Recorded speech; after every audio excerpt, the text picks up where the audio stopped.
So what prompted you to go to grad school? Like, what was the catalyst for that?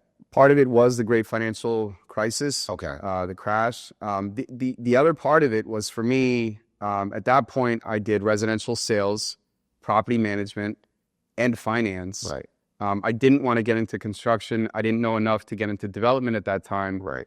So I wanted to get into commercial real estate. Mm-hmm.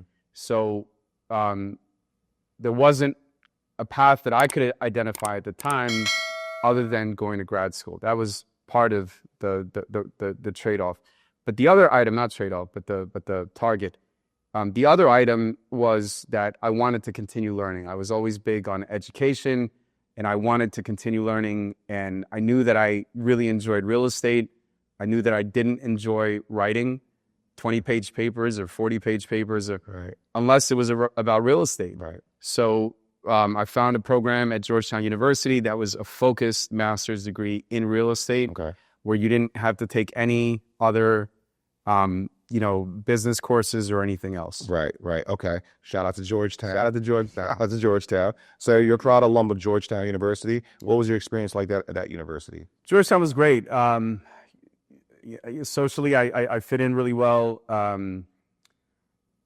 So I worked full-time while I went to grad school. Okay. That was my first career in commercial real estate. I started as an intern for a property tax consulting firm.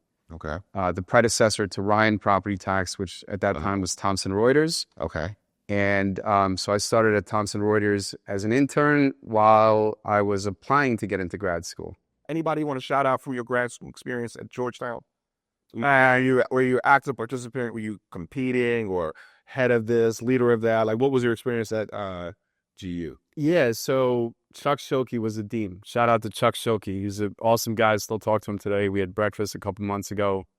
Glenn Lambine is a really good friend of mine. I've made lifelong partnerships and friends. I've invested alongside in other grad school contacts of events, invested alongside of my deals. We have gone to each other's weddings. We did a destination wedding, so I had one of my buddies fly all the way to Bahamas to watch my wife and I getting married. So awesome. we built these like really, close friendships. Yeah. And, when you go to undergrad, that's at a time in your life, and it really resonates with you because I'll speak for myself. I was very impressionable, and I'm sure others are as well.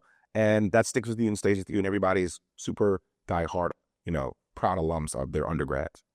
Grad school, although people think it's a different process, and it's true it is, that still has another strong imprint on your mind as well, because it's like at a different time, with more knowledge, more maturity, and you're meeting people on your level, and that has its own different sense of community as well. So some people, I don't know, maybe this is just me thinking out loud a little bit, but you can always sometimes then put the undergrad versus the grad experience. One is better than the other. I don't know. That's for others to judge. I think they're both equally as great. And you can have your I call, or I've mentioned as day ones in undergrad, and then you have your day ones in grad. It's two totally different experiences. It sounds like you're getting the full benefit of both. You said it exactly how I would say it. So you're at different points in your life. You need that undergrad experience. You need to be able to connect culturally with folks that weren't like you. Right. Just to understand people, to just get a better understanding of people. Right. And then from there, you can really hone in on what your interests are. Right. You're not general anymore. I wasn't general anymore. I wanted to really focus in on not only commercial real estate, but particularly commercial real estate finance.